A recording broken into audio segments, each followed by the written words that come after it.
Hey! Hello, we're here. Hi. Hey, hello everyone. As always, good morning, good afternoon, good evening. Welcome to On the Inside podcast. We are Sandbox, Sean, Emery, and Nico, coming to you from really all over the world. Emery's in Singapore, Nico's in France, right? Yeah, south of France. Yeah. South. And hello from Vietnam. You made it. Yeah. I made it. I was sharing with Emery and Nico earlier that when I woke up, when I got into the quarantine hotel, the isolation hotel, I just crashed. I was so exhausted, and I woke up and I looked at the clock and I was like, "So is this Singapore time? Is this Vietnam time? Is it plus 1 hour? Is it minus 1 hour?" So what time is it over there? So it's 1 hour behind Singapore, so it's GMT plus 7. Oh. Yeah. Not too far. Just have to adapt, right? And for the past many months, I have been working largely on Vietnam time because my staff, they are in Vietnam. Yeah. So, hey, so happy to be able to make it for this episode. Amazing, we're managing to stream.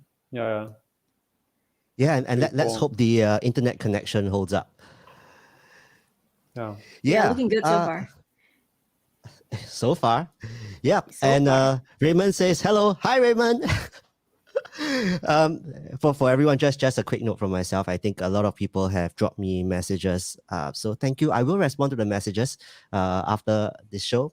So if you want to wait for the messages, tune into the show first, and I'll reply later. Raymond says nice setup. Thank you. Looks very cozy, right? What you don't see, it's what's over there. It's I don't even know how to describe it. Beautiful, neat, tidy, organized. Let's call it artistic mess. Yeah. We are at episode 10, and this is season 2. Season 1, we spoke a lot about the different types of emotions. We explored different emotions. In episode 2, season 2, we shifted to a different theme and we decided to talk about relationships. So we're going through the different stages of relationships, from the time where we get to know each other to the time where we decide whether or not to get together with each other. Last week, we spoke about the honeymoon phase, and now comes the tension. After the honeymoon phase, what happens? Now, sometimes things go very well, but many times, most people get involved in some kind of argument or some kind of disagreement as you start to explore the life with each other, I would say. Right? Because you spend more time with each other, your life kind of depends a little bit more on someone else. And that's where you ask yourself, oh, can I live with this thing? Nice say. All right, so let's just start off with a relatively open question. Are fights helpful in a relationship? All right, and I'll go first, right?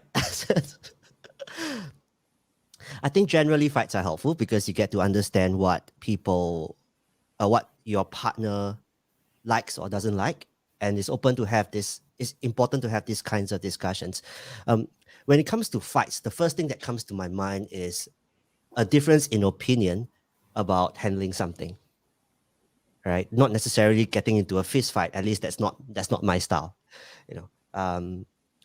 but trying to work something out, and at some point when emotions boil over, that's where sometimes very nasty things can be said.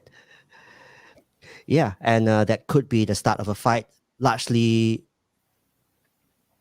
beginning with a disagreement about something that wasn't resolved, perhaps in the calmest way. Emery, what do you think? Fights helpful? Definitely so, yes. Yeah, I think, that's, well, a lot can be said about fights, right? And I think one of the things we look out for in therapy as well is whether or not, couples are still fighting. Because if they're still fighting, like I've said in a previous episode before, it's actually not a bad sign. It means they're still invested, they still care, right? And I think it's through fights that we learn more about each other. But the way we fight does matter. So, it can look really ugly if we kind of do it in a way that's very destructive. We'll explore that in a bit. But when done well, fights really does help to deepen, understanding and connection in a relationship. Nico, are fights helpful?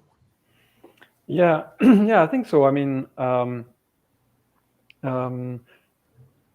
Amerie covered more like the, person to person, the couple dynamics. So what role they play in a couple. But I feel like even for oneself, for each person individually, if we were to look beyond the context of a couple, I think it's a way to know yourself better. Because sometimes when there's a fight and when you get to a point of opposition, it usually means that some of your expectations are not like the reality of what the couple is, or what the other person is putting in, or what the other person is even sometimes is not aligned with your expectations. So it's a way to sort out exactly what's real about your expectations. Like, do you have unrealistic expectations? Has the person really betrayed those expectations you both had agreed on at some point?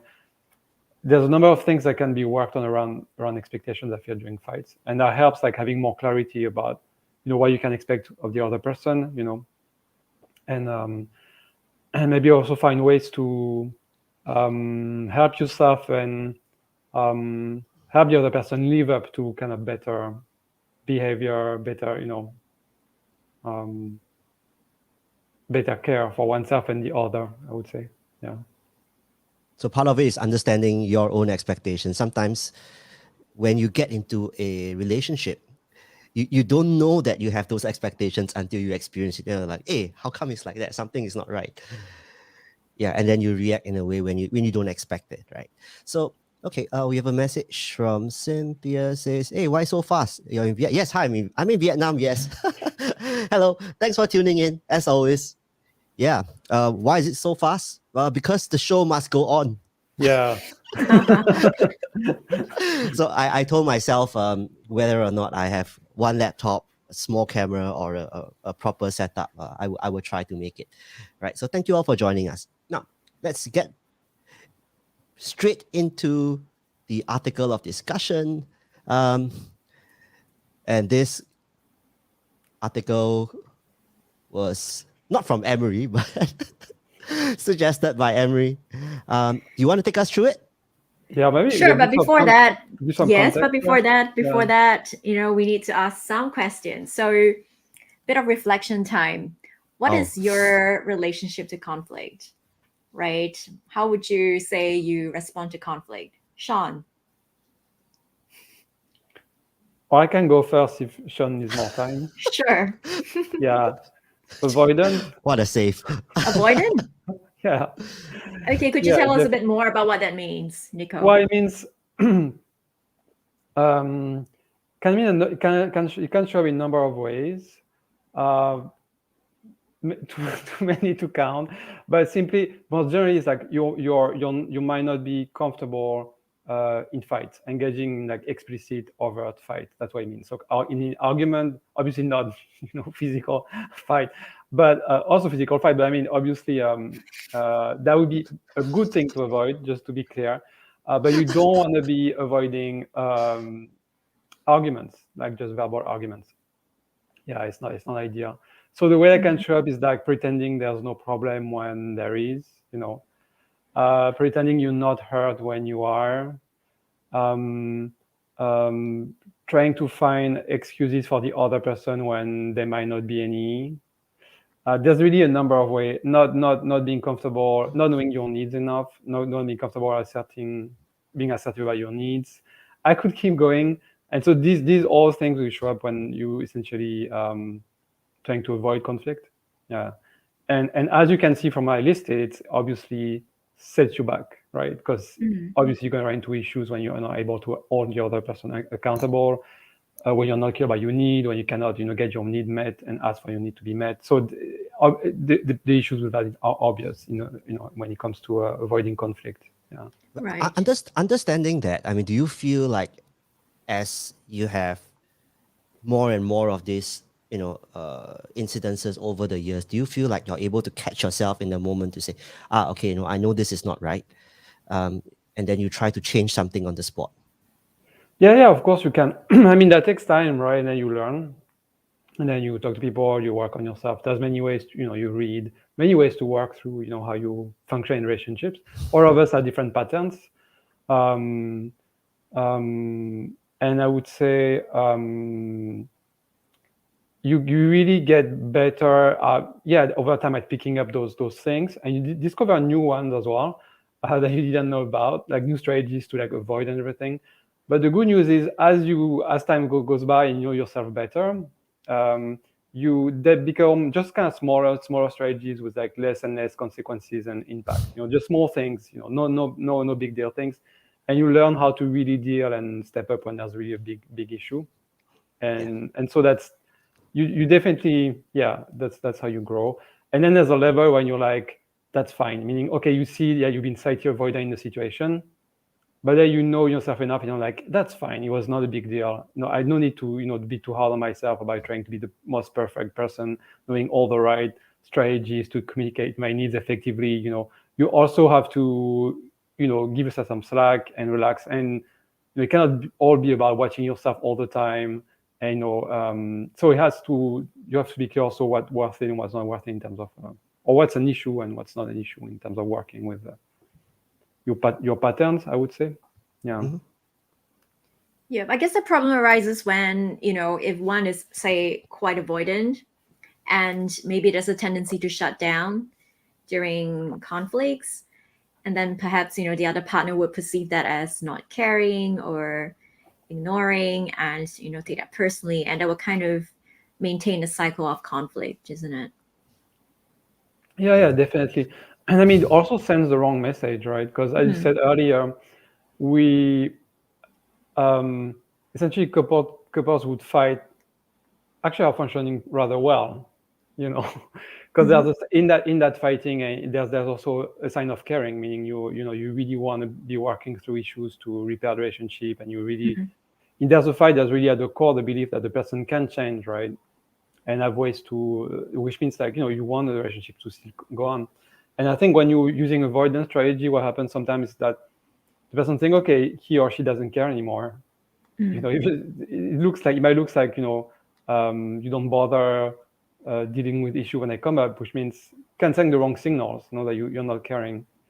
So that's tricky, because actually obviously you're experiencing the opposite. It's such big issues, and you're caring so much sometimes that you don't have the strength or the ability to know how to deal with it and confront it. So it's kind of like the double-edged sword, where caring too, essentially the most you care about relationship and the other person, the least you want to fight, and therefore the least obvious that would be for the other person that you're caring. They would just find you withdrawn and detached, right?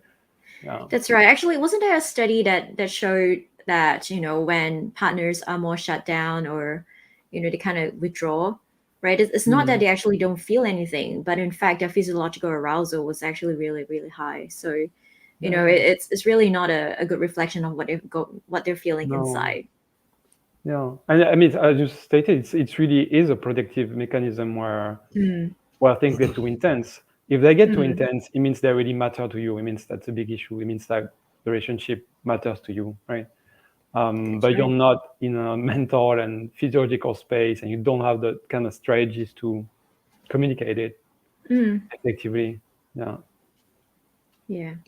Well, I can relate to the part where it, what you're feeling inside, it might not be, I mean, what people see from outside might not be reflective of what you're feeling inside, right? Because when I get into a fight or an argument, I can feel the anger sometimes inside. It's just I I generally stay silent. I think over the years, I've learned to ask questions to try to understand why someone feels that way first before I try to say anything. And if I'm really, really angry and I'm really, really pissed off, or I'm feeling very emotional about something, I just tend to keep quiet.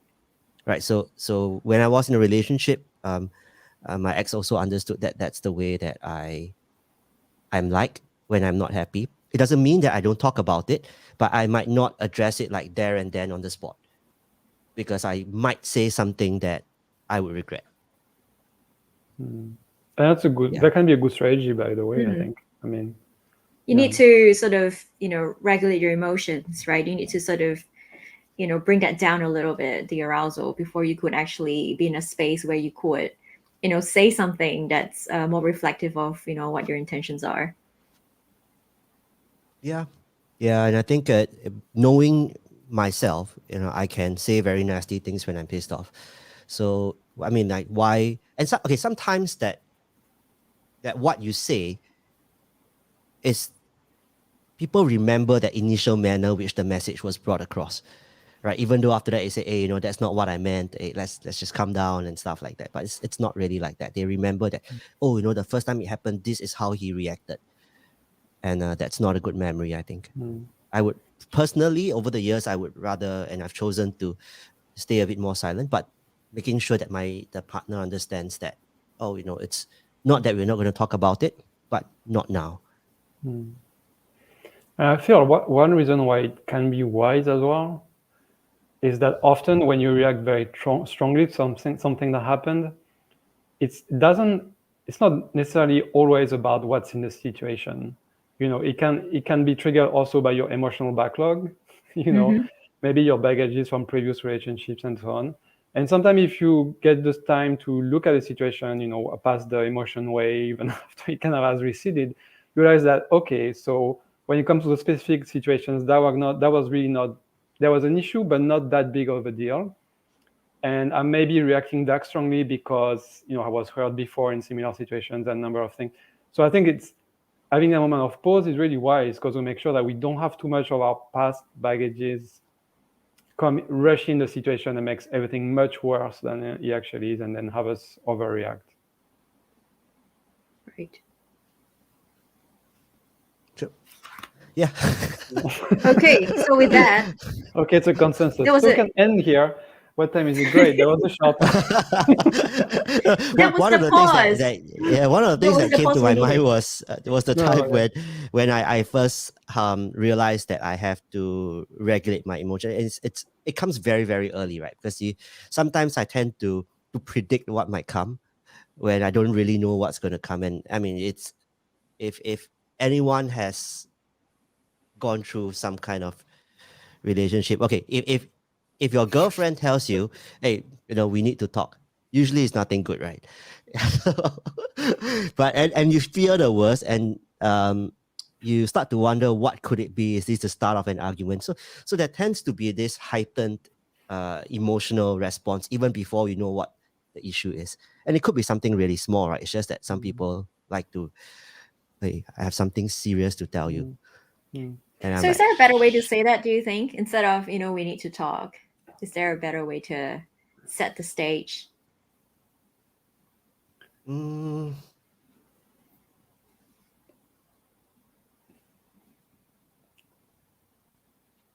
don't know. Silence? I suppose a part of it is the tone in which it happens, right? So, I just want to check something with you, and then you go into the topic. So it's a little bit lighter. You don't avoid the issue at all, but it's a little bit lighter. In the past, people have my previous relationships, they have said, oh, a variation of it, right? Say, hey, I have something important to tell you, is but don't worry, it's okay one. Yeah, but it's still something important. Is that reassuring? Yeah. Sorry? Hell Is no. that reassuring? I wonder if there's, honestly, I don't have an answer to this, but I just really wonder if there's a better way of sort of setting the stage, right? Without just kind of saying, okay, we need to talk. Because, it sounds really dramatic. This foreboding sense, when you say that. Yeah, and I can tell you what feels worse, right? When someone tells you that in the morning, I say, we need to talk, but let's talk after work. Oh, shit. And you got to go through the entire day. Oh There my goes your God. day. Like, whoa. Then you start to ask, did Yeah. I do something wrong?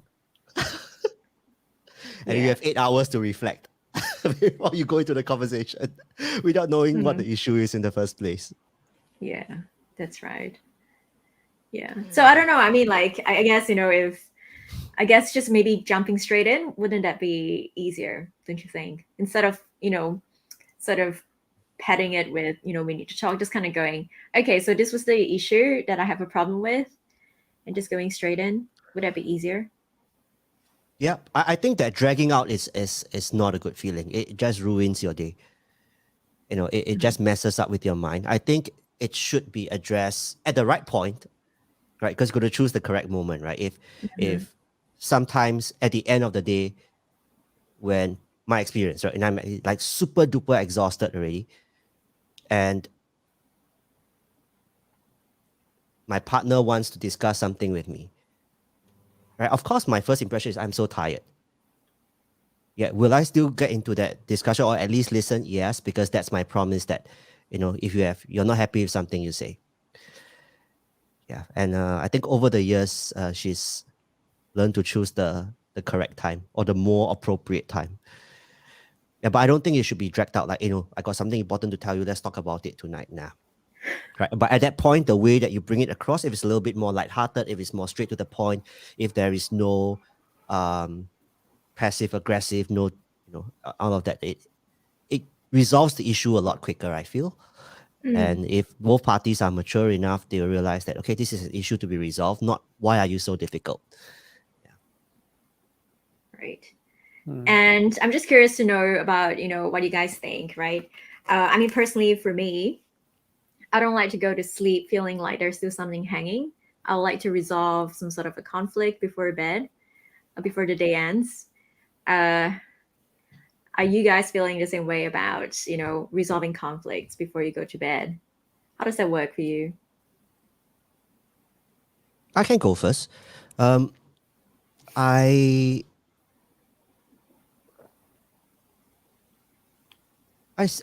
sometimes I do prefer to sleep over some issues, and I find that after I sleep, I'm calm. I wake up, it does still bother me, but I realize I'm in a better state to think about the issue and to work it out, at least in my mind, how I feel.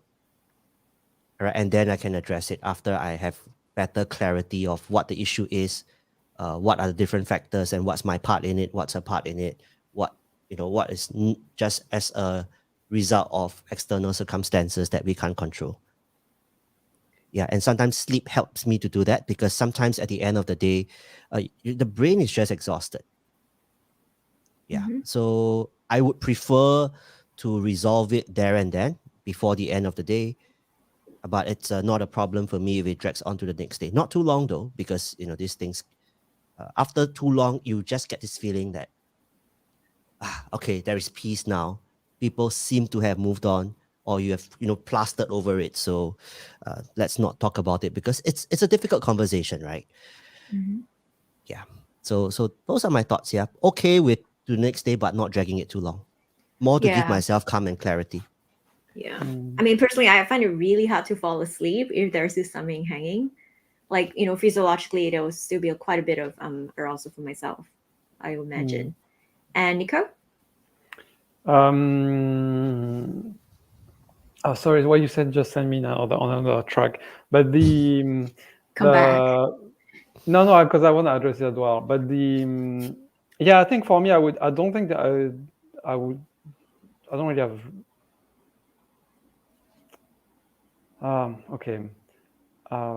My favorite. Okay, let's put it that way. So I think for me, what's more important is just the space in which the argument happened or a discussion happened.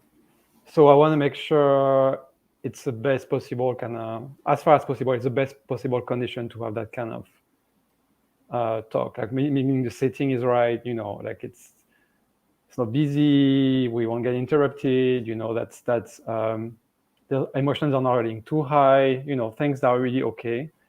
And I think I would care for that more before, instead of, I would be willing to postpone it to the next day if there's a condition are not right at night, or it's something that just happened before sleep, or I would definitely favor that, having that kind of setting. Also, I mean, for myself as well. Yeah. And I feel, as you said, yeah, sometimes emotions are there, and there I would use any kind of strategy I have to kind of self-regulate, if we want to use a psych term, meaning find ways to decrease my, Arousal. emotional Yeah. arousal. Yeah, I mean, just how like amped up you are, and it kind of like quiet things down, and so that might be, talk to someone or WhatsApp someone, a friend, or I spend like a good half hour on like Instagram browsing randomly, just anything that works, don't judgment there, like sweets, chocolate, whatever, but doesn't matter, whatever works for you. I suppose like gym or run for people who function that way. I don't, but that's cool as well. Like anything that works, yeah. To kind of get back to that space, yeah. Instead of trying to push it and go in right away on those high emotions, I don't think it's a good thing to do. Yeah. I think sometimes what I find difficult is when both parties have a different way of dealing with this, right? So I might be the kind that I insist I want to speak about it the next day, but my partner might be the kind that, no, let's resolve it now. Why are you running away? Yeah, I mean, I think that's hard, but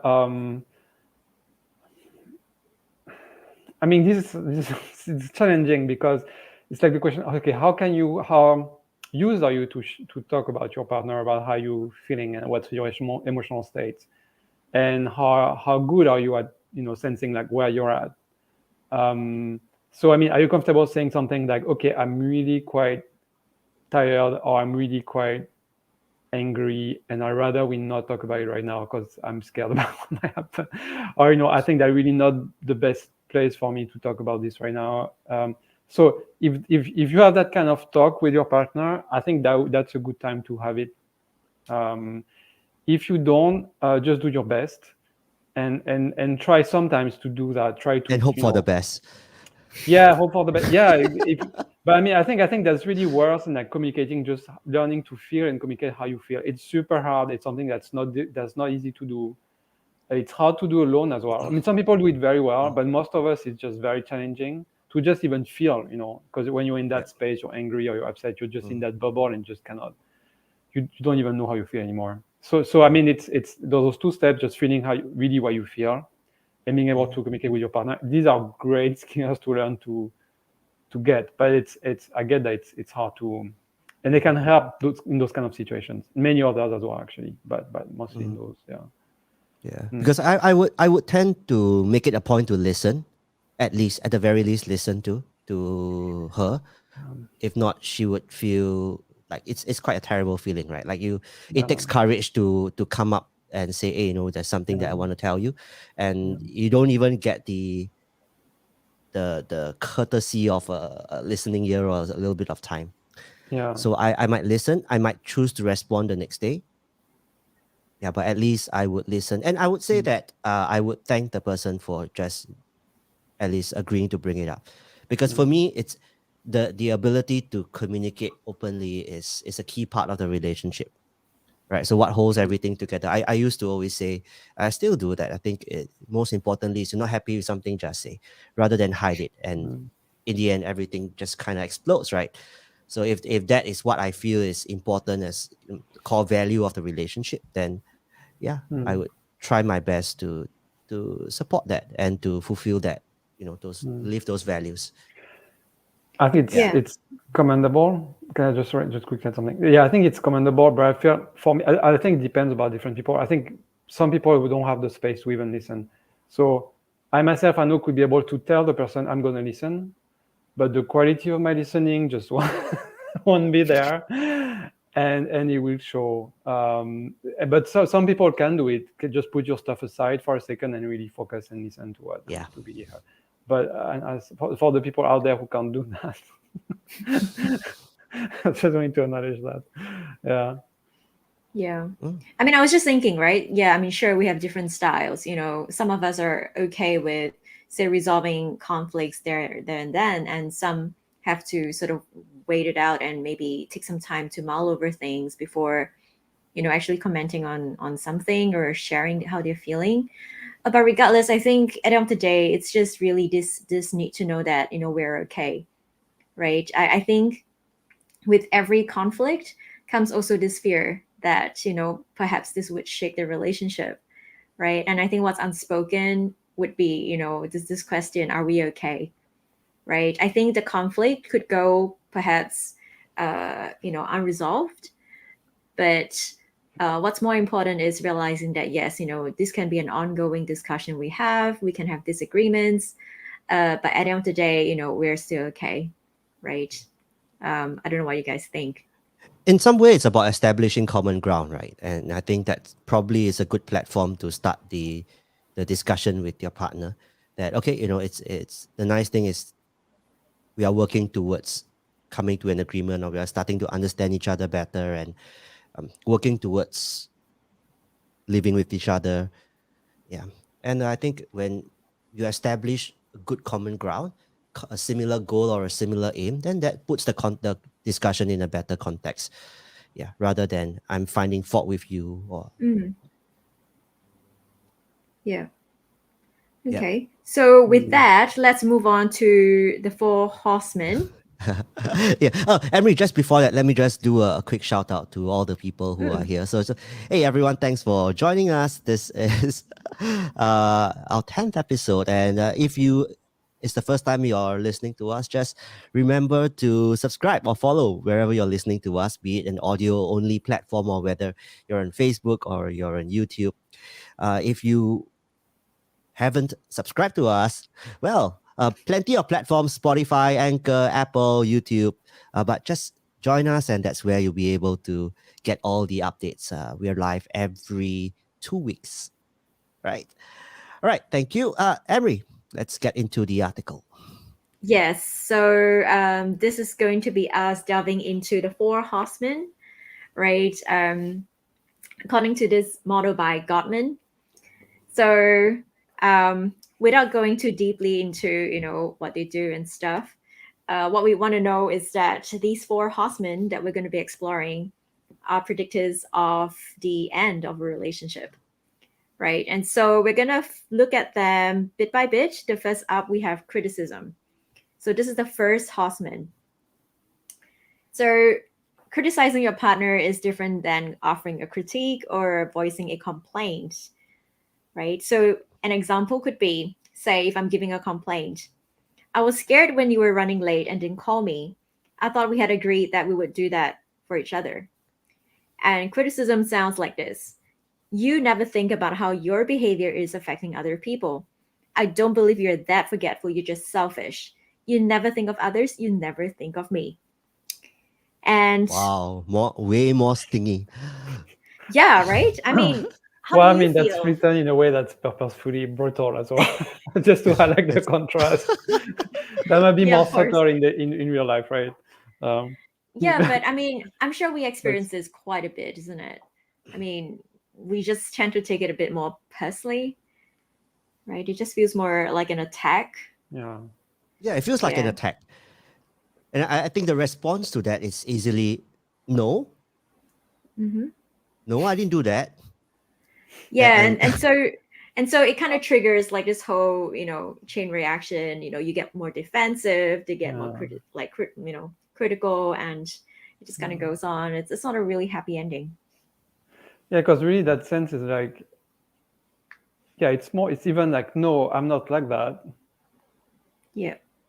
Meaning I'm not that. So I feel like when it's framed that way, you feel like, okay, it's a stable, traits of aspect of your personality that you're not, essentially just not trustworthy, Hmm. and the person telling you that meaning like, so it's a deep ingrained aspect of you, and therefore I have no belief that it would change ever. Right. yeah. Yeah, it's less about the And that's pretty behavior. rough, right? So it's almost the kind of thing you would say in, like, other, even sometimes, any kind of prejudice thing, like in sexism, racism, okay, you look at the person and you think you believe you know everything about the person just based on one event or one thing, or it's really quite brutal. Yeah, it's a personal attack even, right? Yeah. Yeah, and it's to the point where it gets very emotional because you're not just talking about the behavior, but you're passing some kind of a judgment on that person, right? It's not just you're late, but it's you're selfish, you're irresponsible, you are, etc. And that when people listen to those labels, they're like, selfish? Really? Me? Selfish? After all the things I've done? Because I'm late once, you tell me I'm selfish? So a lot of things tend to come to people's mind, and it just creates a very strong. The defensive walls tend to come up pretty fast, I would think. That's right. Yeah, because it's a threat to self-esteem right there. Oh yeah. That's a good way of putting it. Yeah. Yeah, but it's not just that. I mean, like, if your partner is constantly criticizing you this way, you very easily go, then why are you still with me? Right? If I'm so bad, why would you still want to hang with me? And we can see why this is so destabilizing for a relationship. Because if there's constant, there's no context of working together to fix the issue. Or resolving this, or I'm bringing this up not because I want to attack you, but because I want us to work. There's none of that context when you are so stinging in the way that you put the idea across. And then, and at some point you ask yourself, right, like, what is it? Why it's so difficult to? It seems so difficult to be with this person. Is this person really for me? Right, you get down to that part relatively fast, I feel. Yeah, especially, and so the way it's received, not the way it's communicated, but the message you're getting is that, like, basically, like at the most basic level, you're like unworthy to be in a relationship with me. So it's like you're not good enough. Yeah, then how from that space, just how do you try to? Should you even bother like trying to fix anything? Like, okay, well, yeah. Yeah, you just give up, isn't it? It's the worst possible place. Yeah, you just give up. Yeah. Well, if this happens early enough in a relationship, and at the age where I'm at right now, when you're not willing to, it's easy to determine that this might not be the person for me. Yeah, and it's a waste, right? Because it could have been something more beautiful, I would say, down the road if you manage to work it out. Yeah, just saying. So that's our first horseman. All right, let's get ready for the second, contempt. Right, so it's really treating others with disrespect, with sarcasm, and calling them names, or things like eye rolling. Well, I don't know about that one. Don't worry, we all have that. Don't judge yourself for carrying. Some people do it. Some people do it more do it because better they than have others. bigger eyes. Yeah, in some people it's more obvious than in others, but we all have it.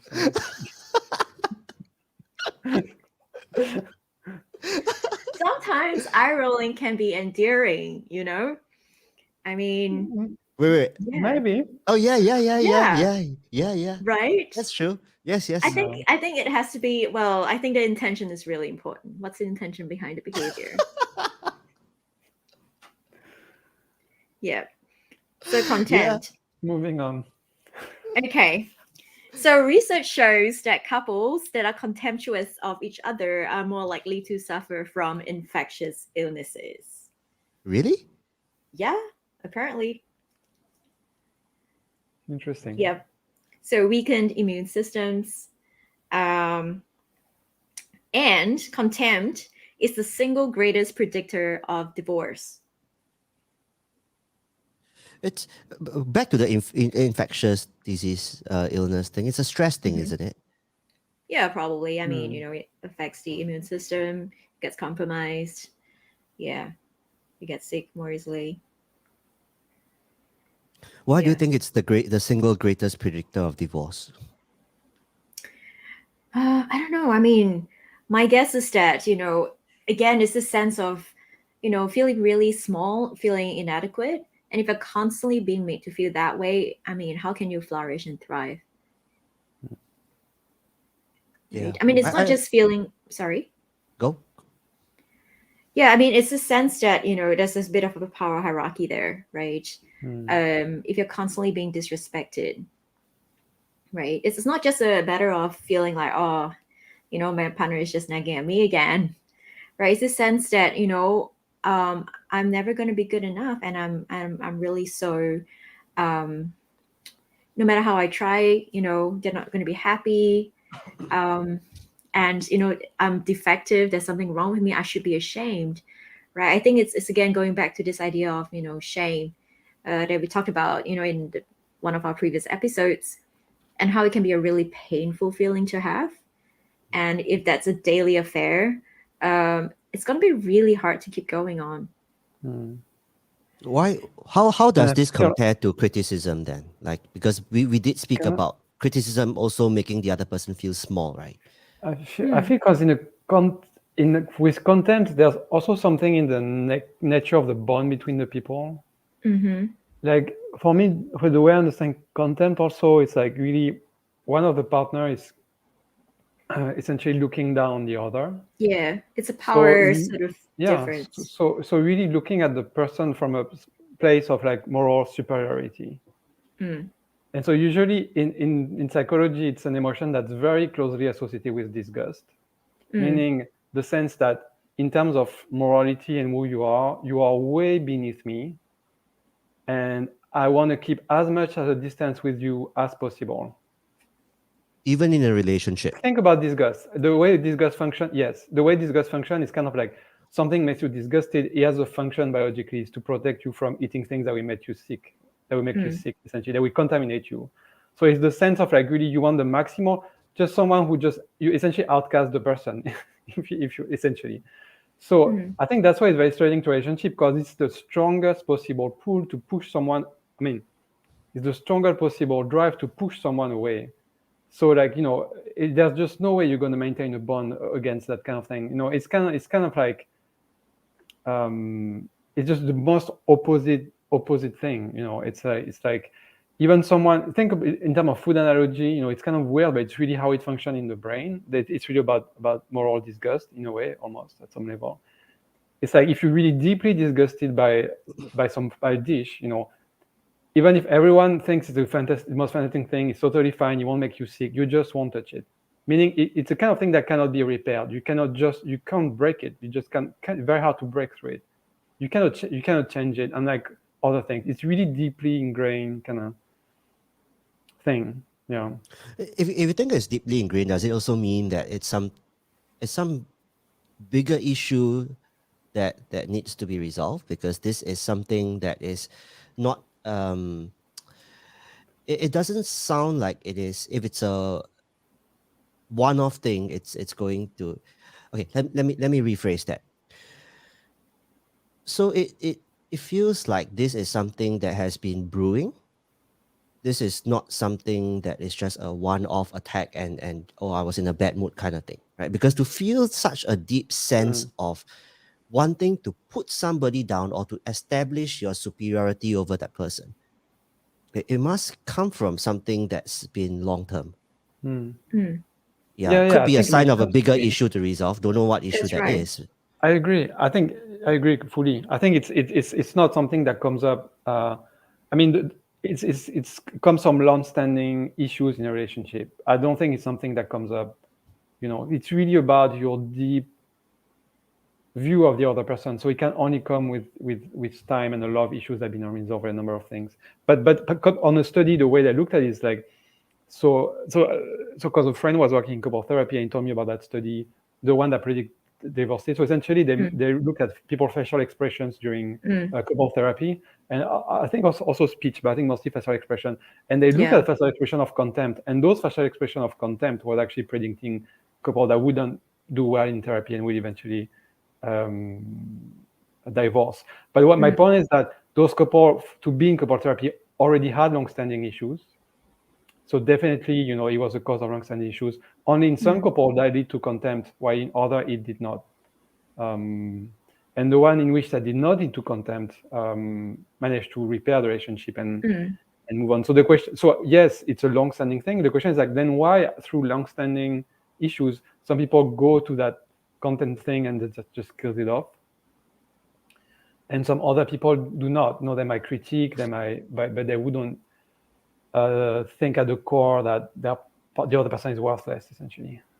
But it's also your own issues that you're bringing to the table. What do you isn't mean? it? Right. I mean, it's also our own sort of baggage, like we talked about earlier, right?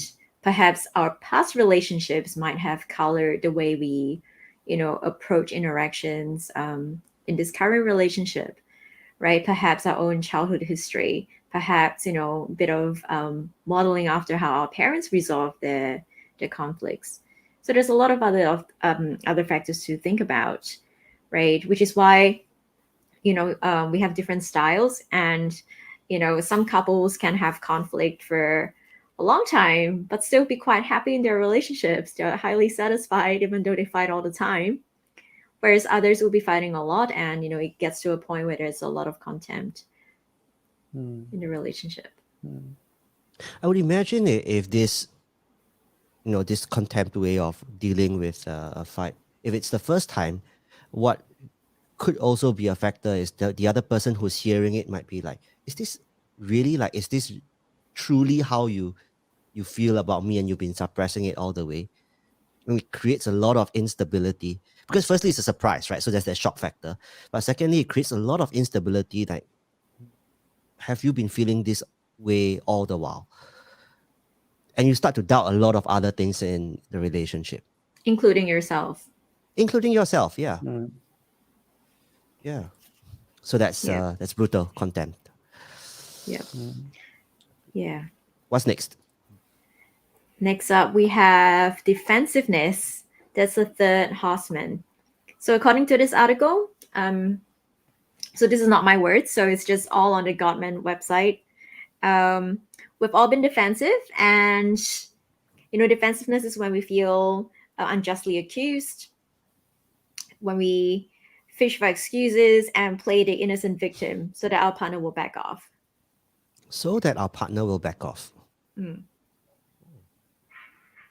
Okay. Right.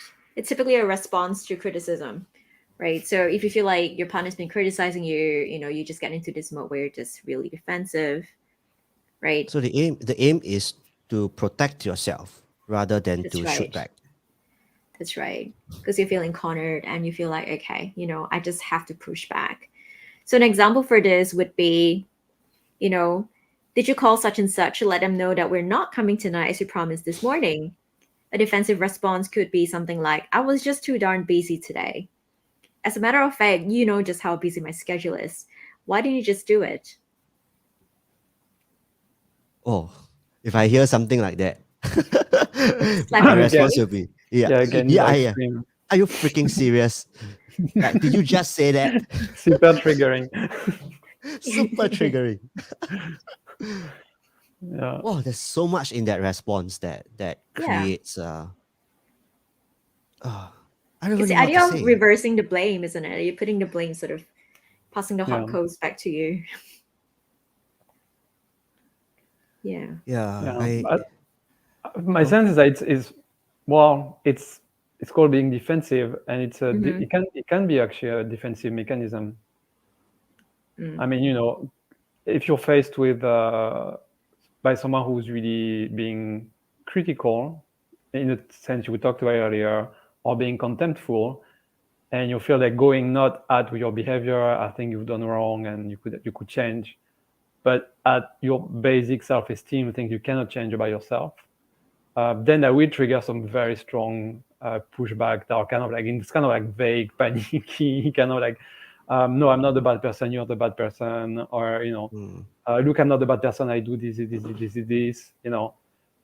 meaning you're just trying to negotiate your worth, trying to prevent, oh no, I'm worthy of like, and so that makes sense to me as defensive mechanism. And then it's a avoidance mechanism in a way, when you're receiving honest, well communicated critique. Essentially you screwed up, and that's a way for you to, a negative way of using it in a way, the way that's just, but great that we're talking about here is really trying to not having to change anything about you, not having to acknowledge that you screwed up, and finding ways to not having to first look at yourself, and ways in which you screwed up, you could have done better, and ways in which you hurt the other person by doing that, and ways in which you could change that and repair. Yeah. It's largely to relieve the pressure that's coming from everything that's being said. I feel when it's offensive, when it's aggressive, like along the line of like contempt and criticism. But think about it coming from someone who's just doing a very fair criticism about, okay, we agreed we would do that. Now we're in trouble because you have not. If from that place you're giving a really honest, open-hearted critique, it's hard to receive that kind of defensive thing. Yeah, I mean, definitely. Especially as you're making an effort not to be, to articulate the thing in a way that's nice, that's not critical, that's not contemptful. It's hard to receive like a blank, kind of like a stone wall of like defensiveness. Yeah. Kind of like, why are you doing this to me when actually you're making extra effort to make the thing explicit to the person, not trying to not hurt the person. That's quite hard to receive. But otherwise, I agree with you. Again, definitely agree with you. When it's really coming from, again, this criticism or content.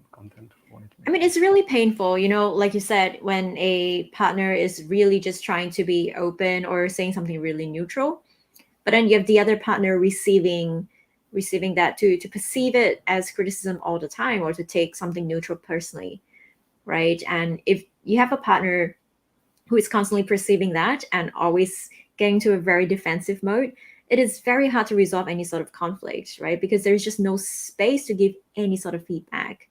And it's really hard to feel understood or feel listened to in such a relationship. Yeah, I think sometimes a person's patience does play a part as well, right? Because imagine if you and another person are in a relationship, and you've had such discussions multiple times, right? First few, quite okay, we managed to talk about it, discuss it openly, respectfully, and at some point in time, you get another issue, and you might run out of patience and just start to say, am I really that bad? And that's when defensiveness might come up. Yeah, that's fair, and that's why you have to, I think if you're someone who's trying to typically resolve issues, like really trying to be honest when you've made mistakes, and you see yourself sometimes responding with by just being defensive, then it's a good signal that maybe something might be wrong. And doesn't mean wrong necessarily with you. Maybe you can be in a place where you don't have the emotional, you're tired, or you're upset, or you had a long day and you just cannot receive criticism, so you're just going to push back. Okay, you're like, okay, I've seen that, I know why I've done it. Maybe you can express that, okay, you're not feeling the best right now, and you decide for yourself that you're going to solve the issue in the future, or have that conversation again, and so on. So that's one thing. But then the other thing was, like, if you start getting defensive and you say it's starting to get too much, meaning there might be just deeper issue in a relationship, and you may be facing contempt or criticism and not realizing it. Because sometimes we just don't know. We may have a very critical and very contemptful partner, but don't see it. You get what I mean? But when those kind of defensive patterns come up in us, and we see we're pushing back instead of resolving the issue, there might be a clue that we should look at what's going on with our partner also. Like, or even considering whether there might be some tinge of abuse or some kind of like vengeful thing going on. That's worth exploring. So that's why it's not something that we should be very careful about, those kind of defensive behavior, because they might sometimes point to issues with our partners, not necessarily ourselves. We have to think of them primarily, I feel, as defense mechanism. So what are they defending? Are they defending me from a genuine harm by contempt or criticism? How are they defending me from trying to work on myself and making efforts on myself, and acknowledging my flaws? So it's really important to examine that, I feel. I don't know if that makes sense, but yeah. Examine to see if there's an actual thread. Yeah. Is it really, especially if it's not a typical pattern for you, and that's something that comes up, as Sean said, over like a repeated number of issues. Just why is it coming up now? What's going on? I think it's useful to be sensitive to that. Yeah. Yeah, which brings us to the fourth Horseman, Stonewalling, right? Which is usually a response to contempt. So it happens when the listener withdraws from the interaction, shuts down, and simply stops responding to their partner. So rather than confronting the issues with their partner, people who stonewall can make evasive maneuvers such as tuning out, turning away, acting busy, or engaging in obsessive or distracting behaviors. Is this the kind of response like, oh, anything you say, you're correct, lor. Anything you say, is I that don't know. stonewalling? I think you just don't even bother replying. You just pretend like the other person doesn't exist. Yeah, just fully ignoring, distracting yourself, fully ignoring the person. I think, almost like a more like passive side of contempt, I would say. Like you're so like beneath me that none of what you're going to say just really I should be caring about. That kind of sense that for moral superiority almost, like why would like you're in no place to give me any kind of feedback or critique. I think it's almost like that kind of like passive side of contempt almost, I feel.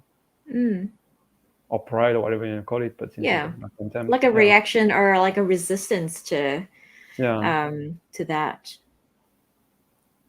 But in fact, what I was saying earlier as well when we started, about how when someone's really shut down and someone going into stonewalling mode, is actually physiologically aroused, right? They're not actually not caring, but in fact they're so overwhelmed with emotion that it's probably really hard for them to be present. Yeah, and I feel almost there can be several levels of intensity there. So it's like if you think about like neuroscience, so you get that level where like the person is like just feeling strong emotion, and then kind of have like those mental strategies to not feel them. They kind of have some control, meaning they don't want to feel them. It's too much, and that's fine. So you kind of distract yourself, you shut off to try to not get more activated. So the first stage. And then you have the second stage when the emotions are so intense that even the brain, like the higher kind of brain, can't handle them. And then the person just collapses, meaning like literally it's like a physiological shutdown. When it's like muscle go limp and just the person just dissociate and stare in the void until the thing recovers. So the first level, people might have, you might be able to get at the person, with care. Try to get them to open up somewhat, give them some space to process what's going on and so on. The last stage is just not, it's this physiological, shutdown thing.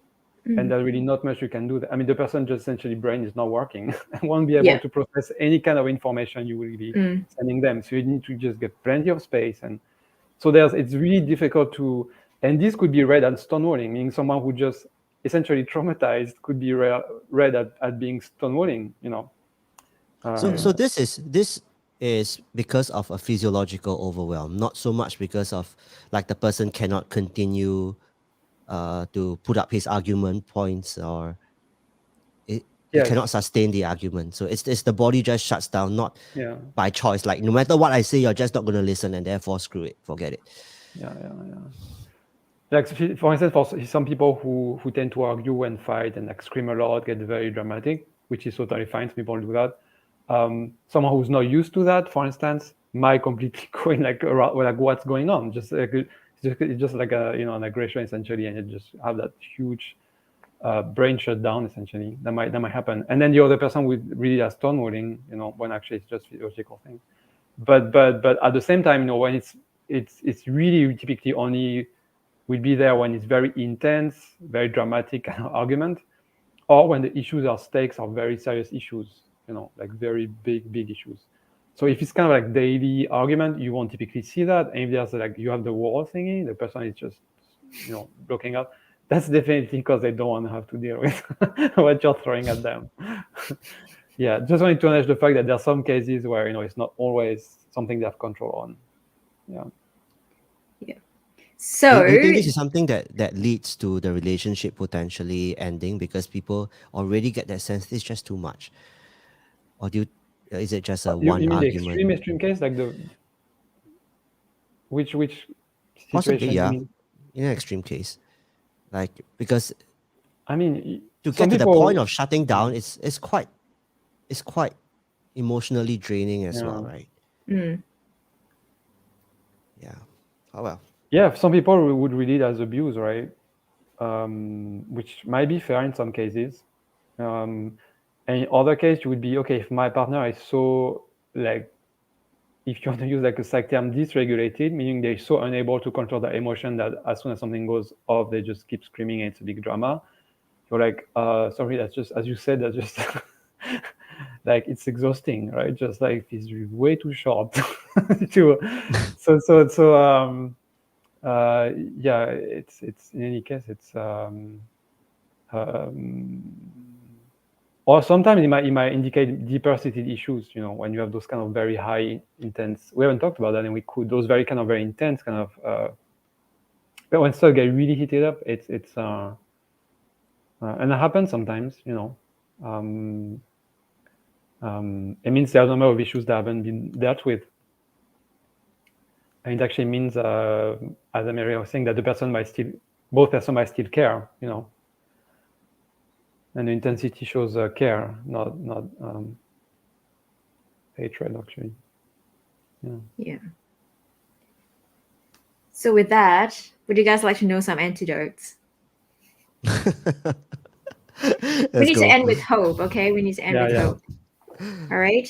So, you know, we now know the 4 horsemen to look out for, right? And suddenly we want to find ways to manage these different horsemen.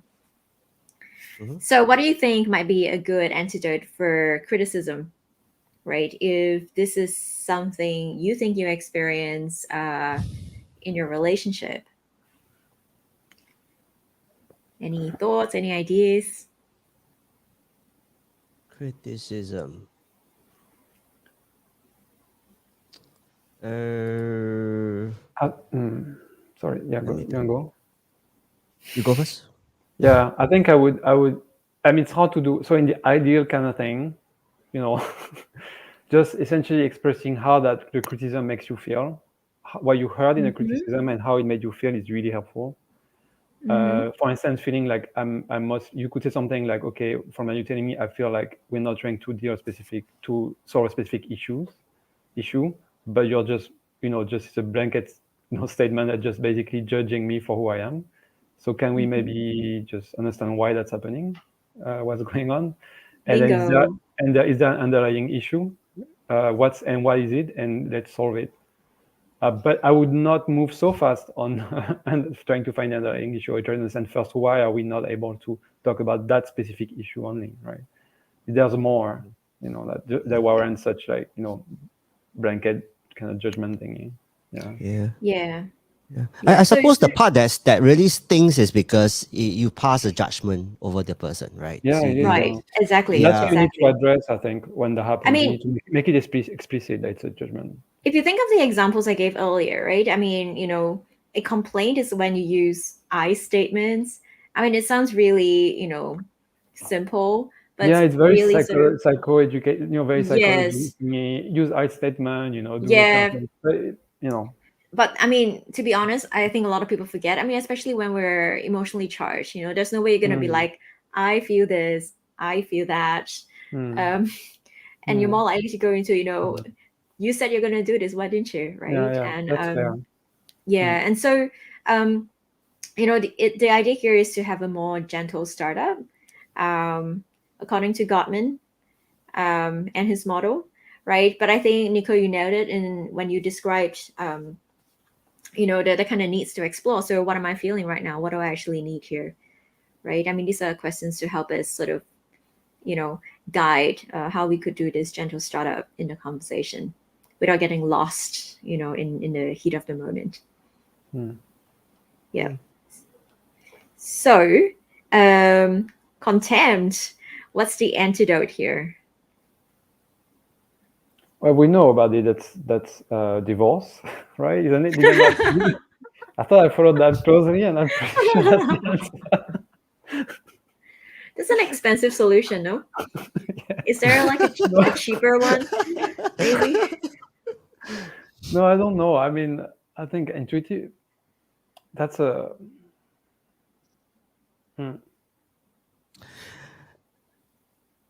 I don't know. I would for okay, the way that I would think about it is to remind myself that my partner also wants to be respected as a person. We might have our differences, but I think it's important that she feels respected. That's important to me at least. So if I come from that perspective, then I would largely tone down, right? Because you wouldn't say things that would affect a person's level of self-respect. And so I'm wondering whether that could even work with someone who's contemptful with you. What? Just ask something like, is there any way that you felt disrespected? Like what essentially trying to understand what got you at that level of like hatred for me, or that level of like looking down on myself. Like, is there something I've done specifically that make you feel disrespected? Yeah, I mean, that could be a good way to explore what's going on, I think, maybe. Yeah. I mean, essentially, what Gottman proposes is to create a culture of appreciation and respect, right? And I think if there is more sort of mutuality in that, it will really be helpful. He has this concept of an emotional bank account, right? So obviously, the more sort of positive interactions we could bank into that account, the better it will be for the vitality of the relationship. Yeah. Yeah, but that takes work. It does, and it has to be two people. Yeah, because that positive thing, it only works when it's not contrived. You see, so they're hard to. You cannot just manufacture them out of thin air. Unfortunately, you have to work for those. Yeah. So I mean, it has to be two-way, because I imagine if it's kind of lopsided, it might actually feed into the whole cycle even more. Yeah. Okay. So that's that. And defensiveness. Possible antidotes.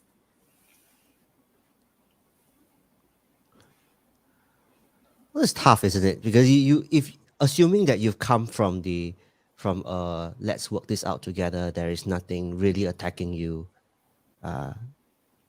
then you've kind of done your part in presenting the idea in the best possible way, the most respectful way, with the view to a common goal. Like you tick all the correct, the boxes. Is this something that's the other person's issue? Well, I mean, the thing is that if you're the partner that's more defensive, right? I mean, one way to go about this is to really learn to take responsibility in your role, right? In the conflict, right? It is often hard for the defensive partner to own, their role in the conflict, right?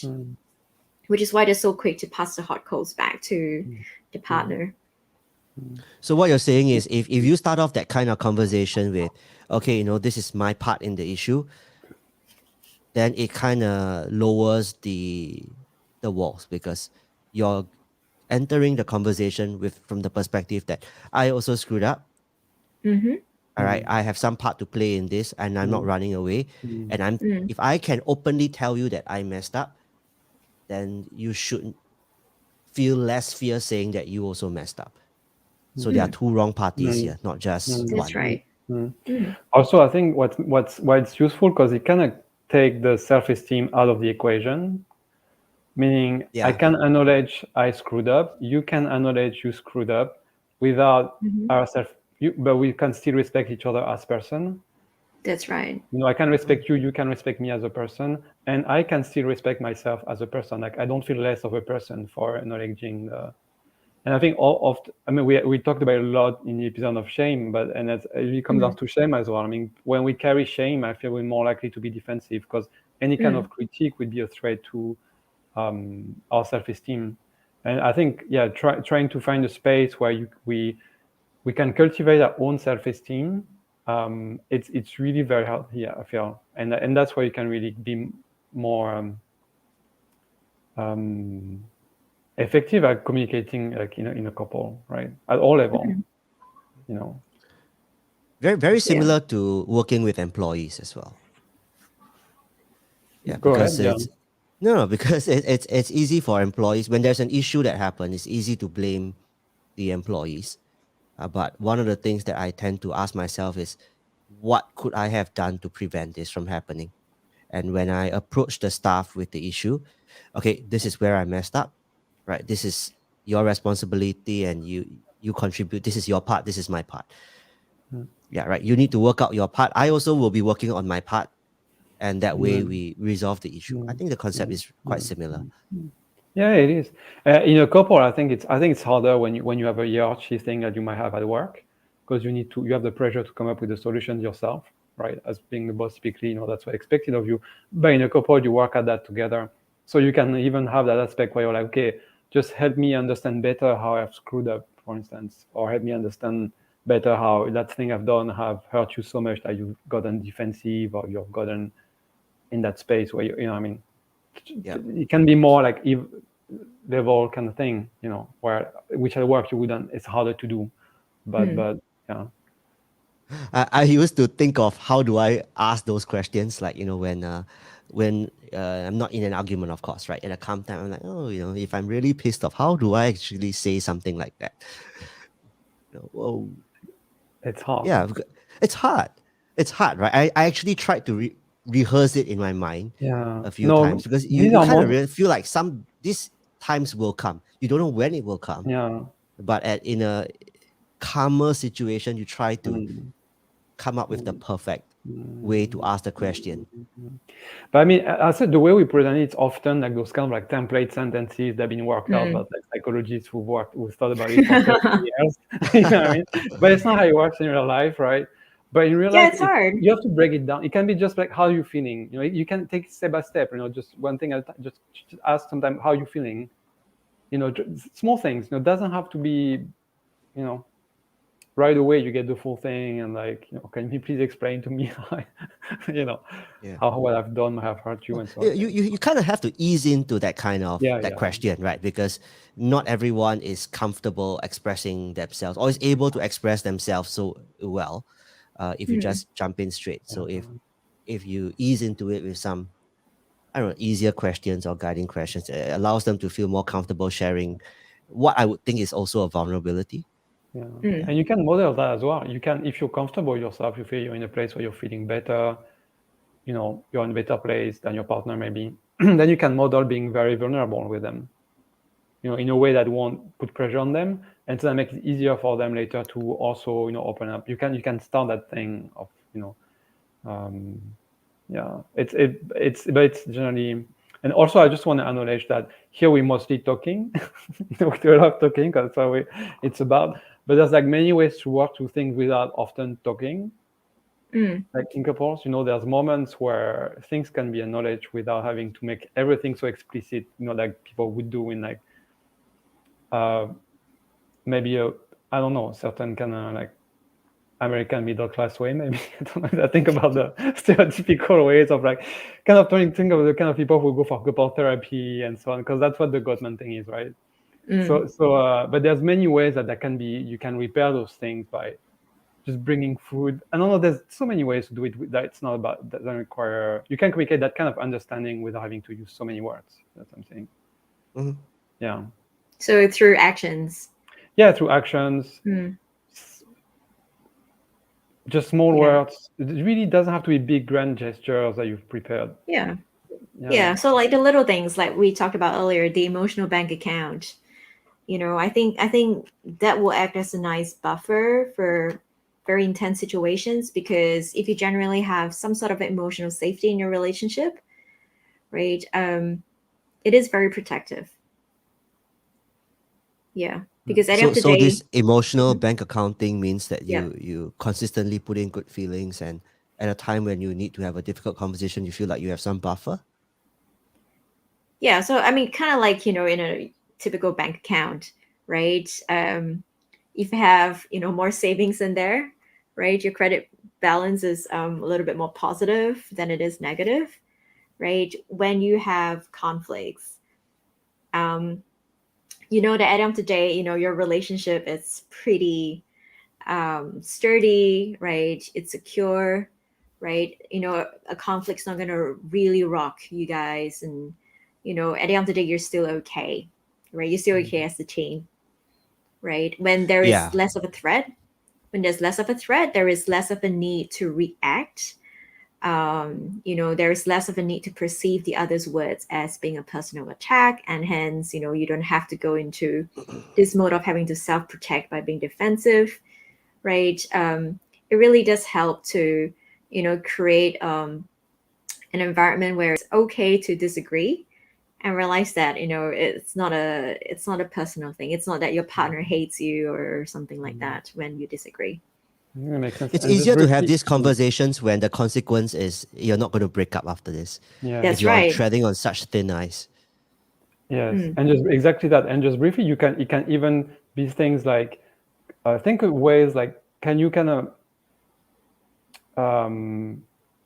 what can you do that makes your partner understand that you basically know that they are a good person, like they are worthy as much as you are, kind of. So, and when you do that, maybe you say when you're proud of them, you can say when they did things great, you can say, but in a way that, again, that's natural when you're really feeling it, not in a way that's contrived. When you do that, what happens is that when you have a fight, they won't feel their self-esteem is threatened, because they've had plenty of examples throughout the years that you believe they basically are worthy people, and then you can have the fight and self-esteem is not in the equation anymore.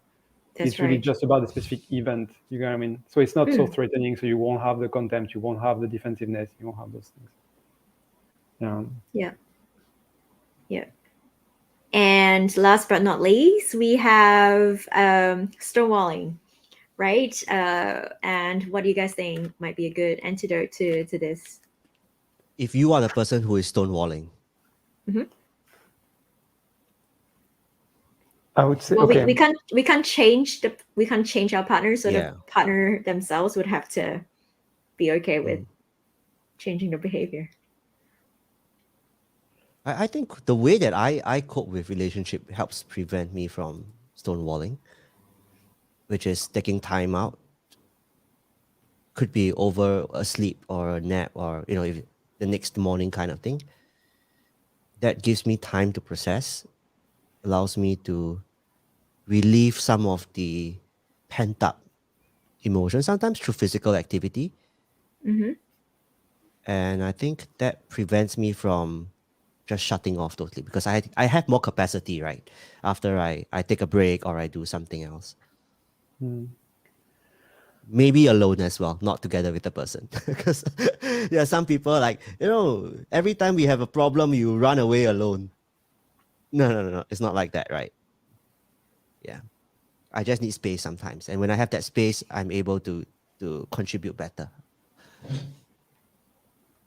And Nico? I would say, but that would be like a ideal unattainable thing to do. But just know how you're feeling. Try to get a sense of how you're feeling. Like why. So if you're stonewalling, just what's going on. Are you trying just being avoid? Are you okay emotionally? Do you feel like not specifically upset? Are you rather calm? Actually, I would say. And are you just trying to avoid the issue? Then I would say maybe you can step up a bit. Just kind of like try to get yourself a bit vulnerable and try to take some responsibility for the mistake you might have made, or try to be curious about whether you've made any. If you're feeling like really triggered emotionally, you experience strong emotion, I would say just take care of yourself first. Because that means it's just a defensive mechanism that might be a physiological thing you might not have any control over. And if you feel that, talk to your partner, see, you're feeling really upset and you think it's not a good time right now to, deal with that, but you can do it tomorrow after you've, slept over it or whatever. But really focus on yourself first. If there's really strong emotion, especially if it was a very triggering kind of confrontation or something like that. Take care of yourself. I think it's very important to communicate that, right? Like that you might need to take a break, but you're not running away from the issue, that you still like a timeout. Like not like let's take a break kind of thing, right? But like, I need some. Don't say that. No. Yeah, but but like I need a bit of time. Right? I just wanted to let you know that I am not running away from this. I still want to discuss this, but now is not the best time for me. Yeah, and just say Yeah. maybe tomorrow. Maybe do try Give to a time frame, you mean? specifics. Yeah. Okay. Yeah. How long do you guys need to self-soothe? You know, when this happens, Depend on is it. there like a Depends on the duration? do you intensity, think? right? Yeah. Yeah, I think if it's a long 5 hour past midnight conversation. the Really? the Oh, nightmare it kind of happens. thing. Yeah. Hmm. So maybe a day. I usually feel much more ready after I've taken that break, be it through sleeping, be it through exercise. And when I'm feeling better, I need a little bit more time to think about the issue and process it. And then I will go back and respond. Yeah. It's not like right after I wake up, I feel like let's go and talk. Not really.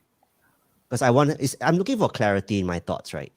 Right. You don't want it to be clouded by the emotion and not that you ignore the emotion, but you want to make sure that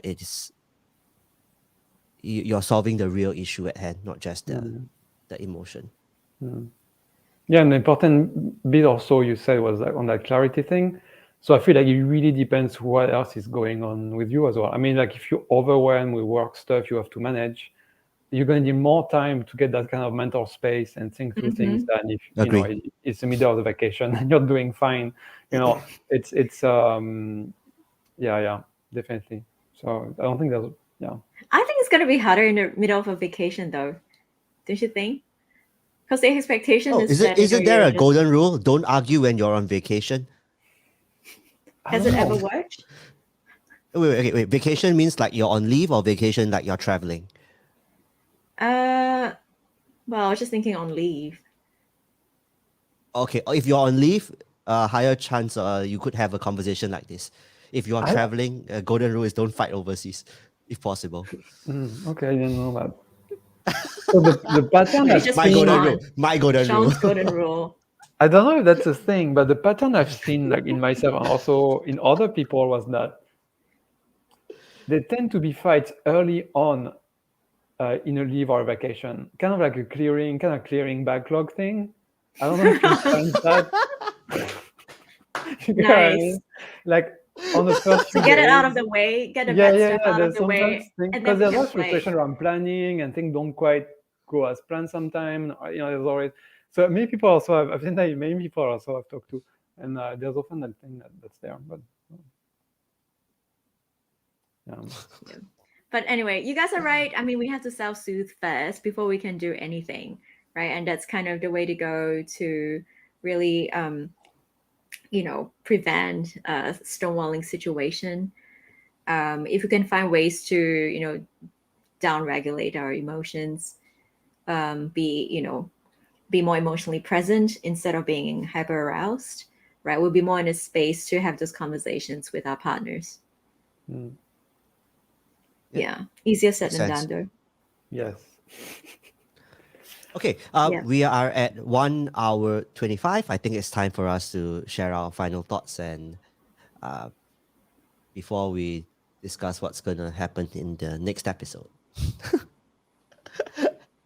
Okay, final thoughts. I will go first, and then Emery, and then Nico. Okay. I think, yeah. So I think that it's important for everyone or the couple to realize that we are both different people, right? You might have a lot of similarities, but you still have differences, and it's okay to be different as you explore life with each other.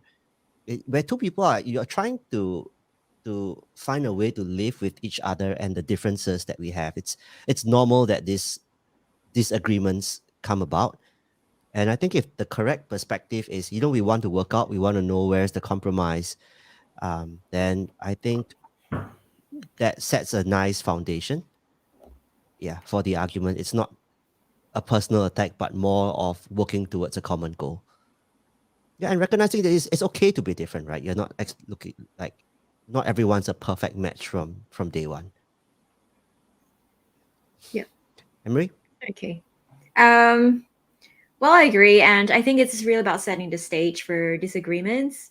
I think fights themselves are really not a bad thing. It's the way you fight, right? I know some people are just not comfortable at all with any sort of fights at all, right? And certainly it can be quite difficult for a lot of us, especially if you're hitting raw spots and it's really Yeah. tender, or you might end up accidentally hurting your partner, right? By the end of the day, it really is about setting the stage, right?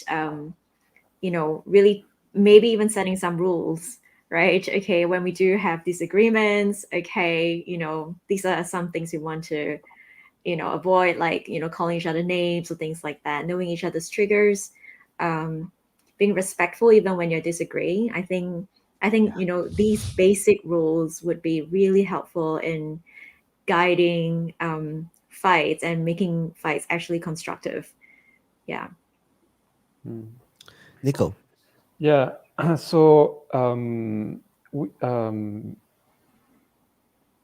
yeah, there are all those very good strategies, and I think it's really the best place to start.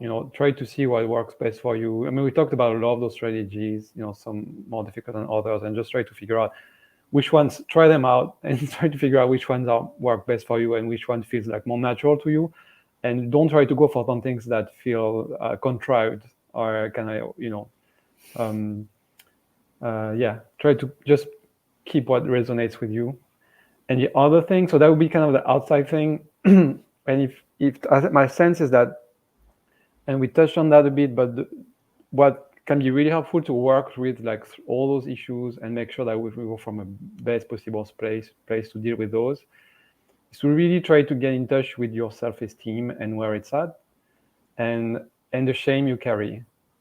And that's the single most beneficial thing you could probably do from my perspective, to help you approach those things. Because I don't think that we can really make mistakes in how we deal with those situations when we come at it from a place of high self-esteem ourselves, and also obviously care for our partner. I'm assuming that's there, right? But if you're interested in solving those issues, it's there probably.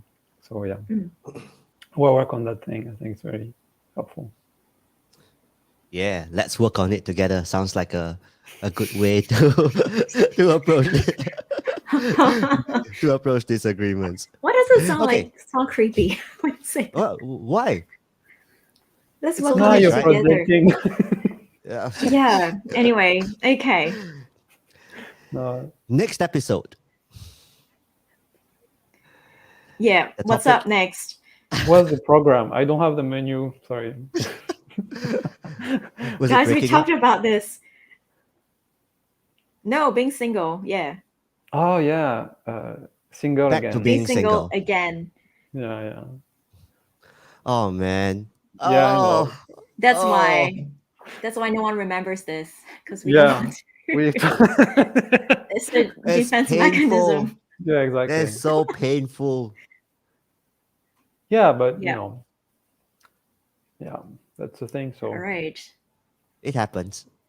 Yeah. It but happens. we make extra effort to make it lighthearted. Amerie be telling jokes. Oh man. Yeah, So raw feeling. yeah, but also that the feelings, but also the excitement of the new, the possibilities. Rediscovering ourselves. All those things. Not. So that's good to being single again. Yeah, of course. Everyone, thank you for joining us. We will see you Thank you. 2 weeks later. And if you haven't subscribed to whichever platform you're listening to us on, do consider subscribing and let us know your thoughts if you have any, right, on how we and can do make this rate. better for you. Sorry, can I jump in? And do rate episodes if you feel like it. If there's one you like, it helps other people, find us. Yeah. Thank you, everyone. Bye-bye. Bye. Bye bye.